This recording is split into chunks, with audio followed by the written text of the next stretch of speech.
Hello friends, यहाँ पे Pelton wheel का मैंने एक क्वेश्चन लिया है।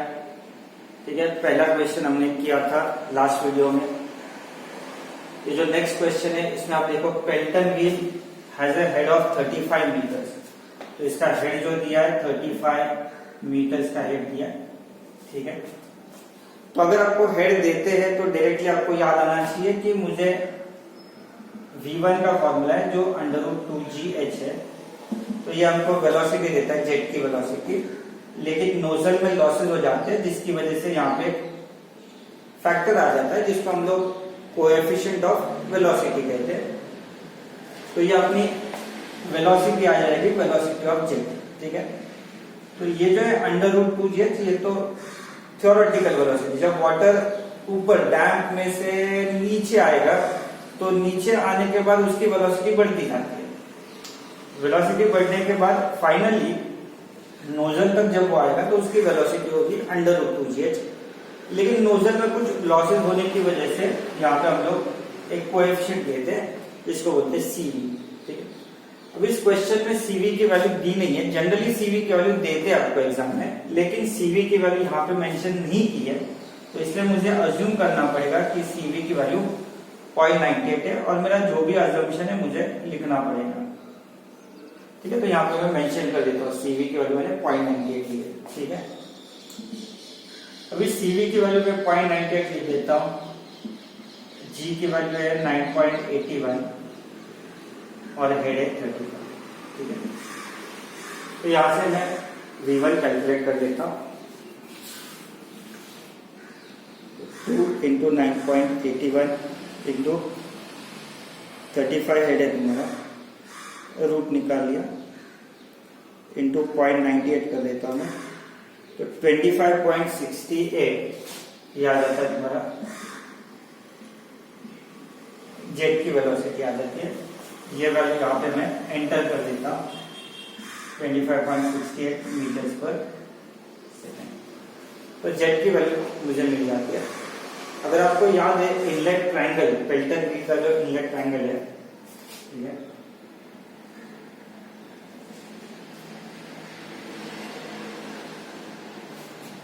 पेल्टन व्हील के इनलेट ट्रायंगल में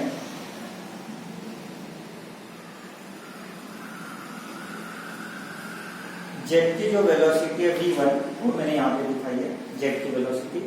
ठीक है, जेट जो है सीधा हॉरिजॉन्टल डायरेक्शन में आ रहा है। जेट जब इस बकेट को स्ट्राइक करेगा, स्ट्राइक करने के बाद ये जेट जो है डिफ्लेक्ट हो जाएगा। ठीक है, तो सीधा आने वाला जेट बकेट को स्ट्राइक करने के बाद ये डिफ्लेक्ट हो जाता है और डिफ्लेक्ट होने के बाद ये टेंजेंशियली वेन को टेंजेंशियल डायरेक्शन में निकल जाता है।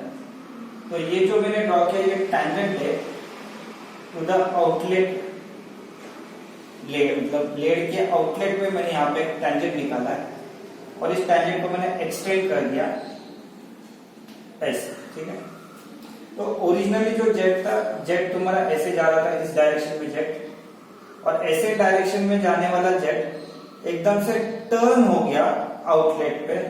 तो ये सीधा जाने वाला था और ये टर्न हो गया, डिफ्लेक्ट हो गया, तो ये एंगल ऑफ डिफ्लेक्शन। ठीक है, इस क्वेश्चन में बोला है कि एंगल ऑफ डिफ्लेक्शन जो है वो 160 डिग्री है।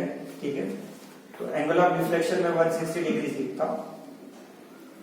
टोटल एंगल 180 है, इसका मतलब ये एंगल मेरा 20 डिग्री होगा। इसी को हम लोग बोलते हैं blade angle at the outlet. तो ऑब्वियसली मुझे ब्लेड एंगल एट आउटलेट कितना दिया, 20 डिग्री दिया। और मैंने बोला था जेट जब आएगा तो वो टेंजेंशियली बाहर निकलेगा। टेंजेंशियली बाहर निकलने के बाद ये एंगल 20 डिग्री होना चाहिए। ठीक है, हमेशा याद रखना है आपको कि टेंजेंशियली जो जा रहा है वो हमेशा रिलेटिव वेलोसिटी होता है।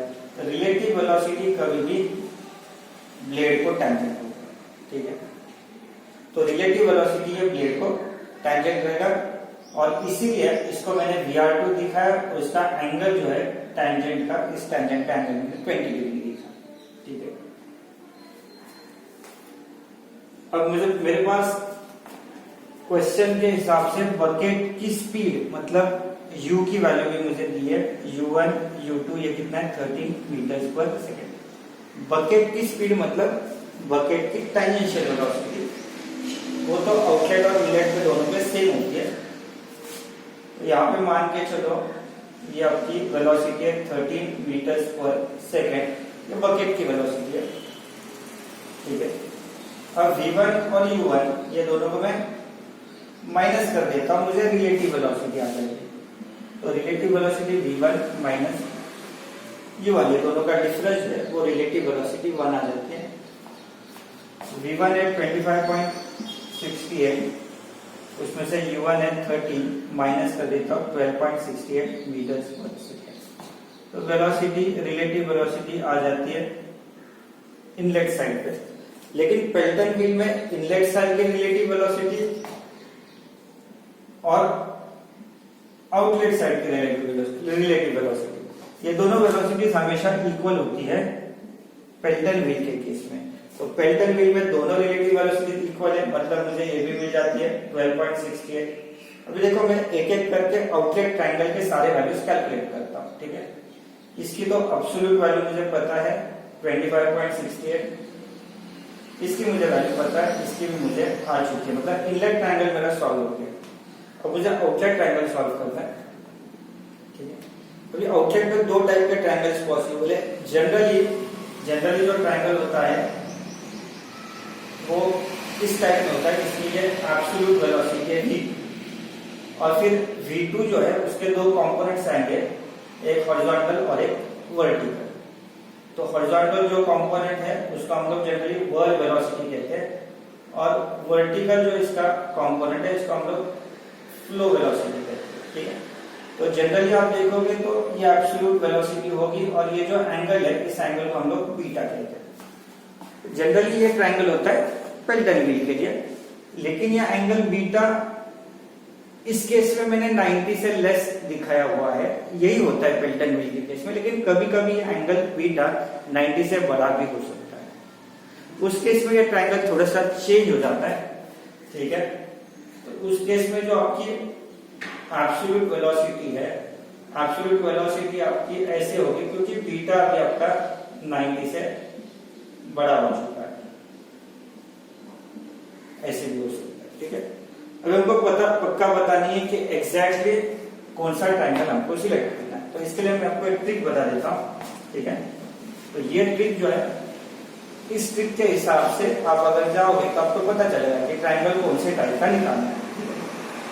इसलिए आपको VR2 cos phi निकालना पड़ेगा, ठीक है। VR2 cos phi निकालने के बाद चलो VR2 कितना है 12.68, और phi की वैल्यू कितनी है 28। तो ये वैल्यू मैं कैलकुलेट कर लेता हूँ 12.68, उसको मैं मल्टीप्लाई करूंगा cos 20 से 11.91, ठीक है, मीटर्स पर सेकेंड। तो ये मुझे रिलेटिव वेलोसिटी आ जाती है, ठीक है। अब ये VR2 cos पर आने के बाद आपको करना क्या है, आपको u के साथ कंपेयर करना है। u कितना था 30, ये दोनों वैल्यू आपको कंपेयर करना है, ठीक है। VR2 cos phi और u की वैल्यू आपको कंपेयर करना है। ये दोनों में से अगर ये वैल्यू आपकी छोटी है, अभी इस केस में ये वाली वैल्यू छोटी है और ये वाली वैल्यू बड़ी है, ठीक है। ये वैल्यू अगर आपकी छोटी आती है, इसका मतलब ये बीटा की जो वैल्यू है 90 से बड़ी होनी चाहिए, और मुझे ये वाला ट्रायंगल सिलेक्ट करना पड़ेगा, ठीक है। अगर इन केस आपके केस में ये VR2 cos phi बड़ा आ जाता है और U2 जो आपका छोटा आ जाता है, तो मुझे पहला वाला ट्रायंगल लेना पड़ेगा जहां पे बीटा की वैल्यू 90 से छोटी है, ठीक है। अभी इस केस में तो ये वाली वैल्यू छोटी आ रही है, VR2 cos phi छोटी है, बीटा की वैल्यू 90 बड़ी आएगी, तो ये मेरा ट्रायंगल होगा, ठीक है। अब आपको याद रखना हमेशा VR2 और V2 ये दोनों जो है, VR2 और V2 ये दोनों के बीच में जो डिस्टेंस है वो हमेशा U होता है, मतलब U2 होता है, ठीक है। ये बहुत इंपॉर्टेंट है, जनरली ये याद नहीं रखा तो फिर आपको प्रॉब्लम आ सकता है, ठीक है, ट्रायंगल बनाने में। तो VR2 और V2 ये दोनों के बीच में जो डिस्टेंस है वो होगा U2, ठीक है। U2 बड़ा है, देखो U2 बड़ा है हमारे केस में, ठीक है, U2 बड़ा है, ये वाली वैल्यू बड़ी है, ठीक है, इसलिए आपको ऑब्ट्यूज ट्रायंगल आता है। अगर ये वैल्यू आपकी छोटी आती है और ये बड़ी आती है तो उस केस में आपको अक्यूट वाला ट्रायंगल, मतलब बीटा लेस देन 90 का केस है। देखो ये VR2 है आपका, तो मैं आप ऐसे करता हूँ, V2 के पहले मैं दो कंपोनेंट्स निकालता हूँ, क्योंकि V2 के दो कंपोनेंट्स होते हैं। तो V2 के दो कंपोनेंट्स मतलब एक होगा हॉरिजॉन्टल कंपोनेंट जिसको हम लोग वर्ल वेलोसिटी बोलते हैं, और दूसरा वर्टिकल कंपोनेंट जिसको हम लोग फ्लो वेलोसिटी बोलते हैं, ठीक है। अब इस केस में मैं आपको एक्सप्लेन करने के लिए और एक ट्रिक यहाँ पे करता हूँ। VR2 जो है VR2, उसके भी मैं दो कंपोनेंट्स निकालता हूँ। तो VR2 का एक कंपोनेंट जो होगा ये वाला कंपोनेंट होगा आपका, ये वाला, ठीक है। तो यहाँ पे मैं थोड़ा सा चेंजेस कर देता हूँ। ये हो गया आपका U2। तो ये जो कंपोनेंट है ये मुझे अगर निकालना है ये वाला, तो ये आएगा आपका VR2 cos phi आएगा, ठीक है। तो ये मैंने कैसे निकाला है, तो मैंने एक्चुअली इसमें cos phi का फॉर्मूला यूज किया। cos phi क्या रहता है, एडजेसेंट साइड, समझो P Q और ये R है। तो इस छोटे ट्रायंगल में PQ मेरा एडजेसेंट साइड है और PR मेरा हाइपोटेन्यूज है, ठीक है। तो PQ जो है, PQ वो मुझे फाइंड करना है, और PR जो है वो V2 है, VR2 है। तो ऑब्वियसली ये चला गया ऊपर, तो मुझे PQ आता है VR2 cos phi, ठीक है। तो आप देख सकते हो ये वाली साइड जो आती है वो VR2 cos phi आती है, और ये वाली साइड जो है वो VR2 sin phi आती है, ठीक है। तो यहाँ पे मैंने VR2 cos phi की वैल्यू ऑलरेडी निकाली है, ठीक है, 11.915, ठीक है। तो ये VR2 cos phi हमारे केस में छोटा है, तो देखो अभी ये छोटा है और ये U बड़ा हो गया। पहले वाले अगर ट्रायंगल में आप देखोगे, पहले वाले केस में जहाँ पे बीटा 90 से छोटा है, वहां पे आप देखोगे V1 ऐसे होगा, बीटा 90 से छोटा होगा। तो उस केस में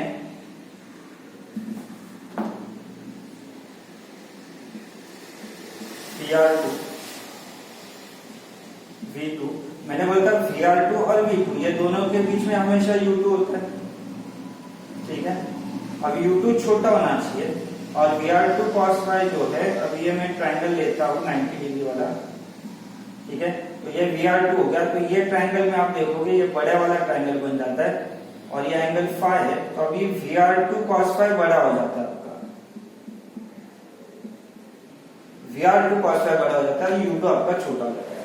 तो इस केस में ये वाला ट्रायंगल है, ठीक है। तो अभी हम लोग कंसीडर करते हैं कि ये हमारा ट्रायंगल है।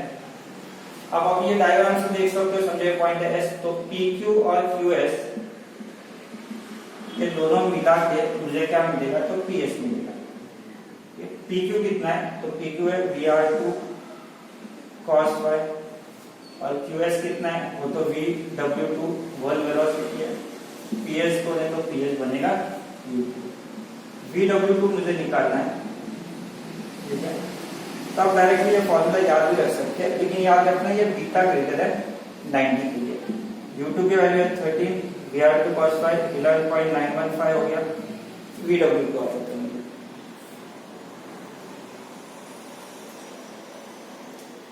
1.084 को वर्ल वेलोसिटी अपनी आ जाती है, ठीक है। दूसरी वाली मतलब आउटलेट ट्रायंगल की वर्ल वेलोसिटी आ जाती है, तो ये भी मुझे मिल गई, ठीक है। तो वर्ल वेलोसिटीज आ गए हैं, अभी मुझे निकालना है रनर पावर, ठीक है। तो रनर पावर की तरफ मैं जाता हूं।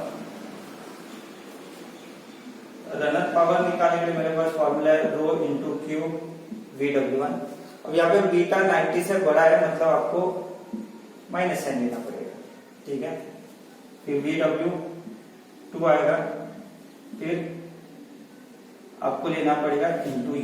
तो ये फॉर्मूला है रनर पावर का, ठीक है।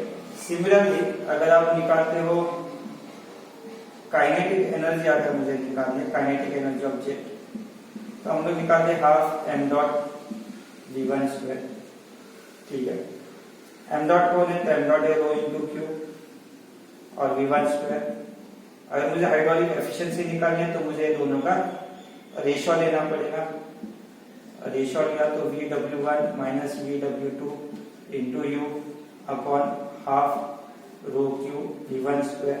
ठीक है, तो रो क्यू कैंसिल हो गया और ये 2 चला गया ऊपर, तो ये 2 ऊपर जाने के बाद 2 V1 VW2 इंटू यू और V1 स्क्वायर। तो ये फॉर्मूला मैं यूज कर सकता हूँ हाइड्रोलिक एफिशिएंसी निकालने के लिए। ठीक है, ये फॉर्मूला हमने ऑलरेडी पहले भी डिस्कस किया हुआ है।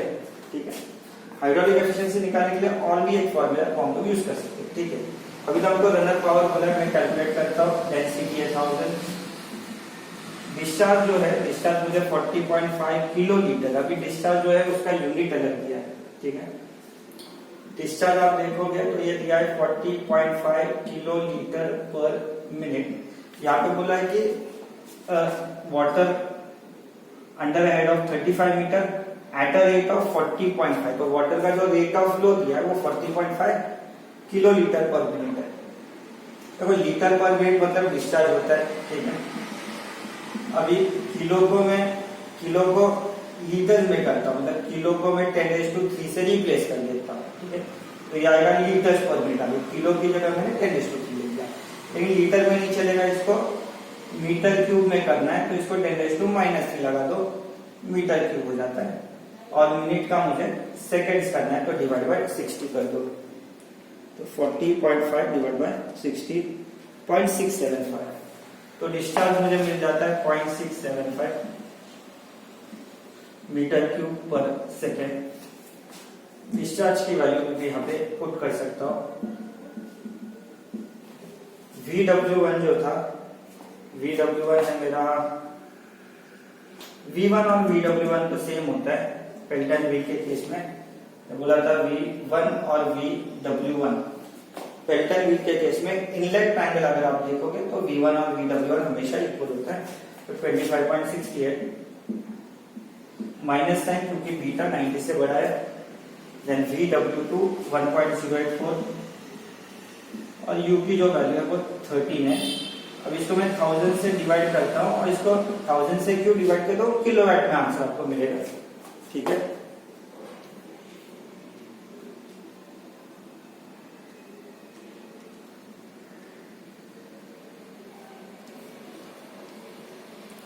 तो रनर पावर मुझे 215.82 किलोवाट, ये मेरी रनर पावर है। ठीक है, अभी हाइड्रोलिक एफिशिएंसी निकालने के लिए मैं ये वाला फॉर्मूला डायरेक्टली यूज करता हूँ। Hydraulic efficiency that will be twice VW1 minus VW2 into you divide by V1 square. ठीक है, ट्वाइस VW1 जो है आपका V1 और VW1 इक्वल होता है, तो 25.68, VW2 जो है तो 1.08 आएगा और U की वैल्यू है वो 13 है और वेलोसिटी जेट के 25.68 उसका स्क्वायर। ये हमको हाइड्रोलिक एफिशिएंसी दे देता है। ठीक है, 2 into 25.68 minus 1.084 into 13 divide by 25.68 का स्क्वायर।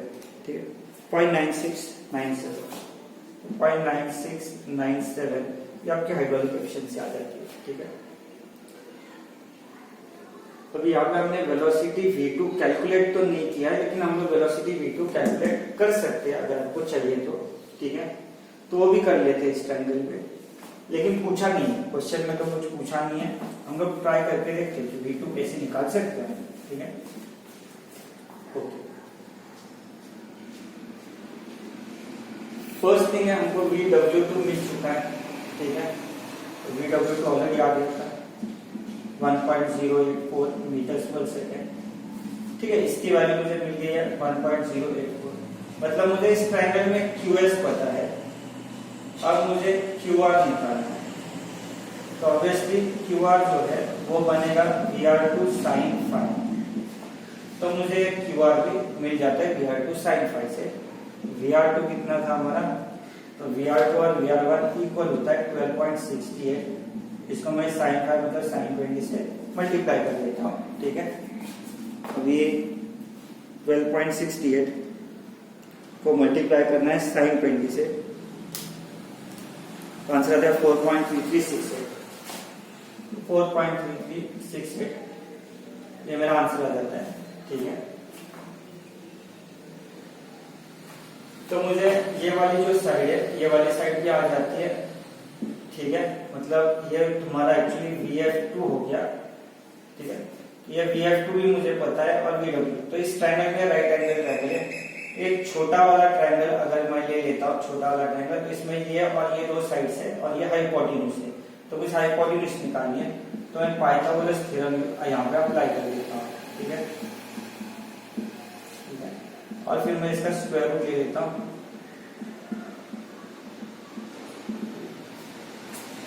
तो इसका मुझे करना है पहले स्क्वायर, फिर मुझे 1.084 उसका भी स्क्वायर कर लेता हूँ मैं। आंसर है 4.47। 4.47 क्या आपका आंसर आ जाता है V। ठीक है, तो हमने रनर पावर जो निकाला था, रनर पावर निकालने के लिए फॉर्मूला हमने यूज किया था rho cube VW1 minus VW2 into U। ठीक है, इसकी जगह मैं ये वाला भी फॉर्मूला अप्लाई कर सकता हूँ। पेल्टन व्हील के केस में ये फॉर्मूला चलता है V1 square minus V2 square. तो ये हमको हाफ m डॉट ये भी हमको रनर पावर देगा। ठीक है, लेकिन ये सिर्फ पेल्टन व्हील के केस में यूज कर सकते हैं। ठीक है, हम लोग ट्राई करके देखते हैं। m डॉट मतलब रो क्यू होता है। V1 हमने वहां पे भी निकाला था, V1 था तुम्हारा 25.68 स्क्वायर, V2 हमने अपने भी निकाला 4.47 उसका भी स्क्वायर। ठीक है, तो मुझे करना है 1/2, उसके बाद मुझे मल्टीप्लाई करना है डेंसिटी दैट इज 1000, तो डिस्चार्ज 0.675 था। उसके बाद मुझे वेलोसिटी जो है 25.68 स्क्वायर माइनस 4.47 उसका भी स्क्वायर मैंने कर दिया, और फिर इसको मैं 1000 से डिवाइड कर देता हूँ किलोवाट में, तो 215.8। तो सेम आंसर आपको मिल जाए 215.8 किलोवाट। तो ये वाली टेक्निक भी आप लोग यूज कर सकते हो रनर पावर निकालने के लिए। इसमें आउटलेट ट्रायंगल में मैंने सारी चीजें निकाल दी, VW2 VF2 और VD भी हमको मिल गया। ठीक है, तो ये प्रॉब्लम था जिसमें जनरली बीटा की वैल्यू है 90 डिग्री, लेकिन जनरली ऐसे टाइप का ट्रायंगल आउटलेट नहीं होता है पेल्टन में। पेल्टन में आप लोग सीधा सीधा सिंपल वाला ट्रायंगल ले लो, फर्स्ट वाला जिसमें बीटा लेस देन 90, और सॉल्व करना शुरू कर दो, आपको जनरली आंसर आ जाएगा 99.99%। ये डिफरेंट प्रॉब्लम है। पेल्टन व्हील के लिए हमेशा बीटा आपका 90 से कम ही रखते हैं, क्योंकि उससे आपको ज्यादा वर्क आउटपुट मिलता है और एफिशिएंसी भी ज्यादा मिलती है। ठीक है, ओके, थैंक यू फ्रेंड्स।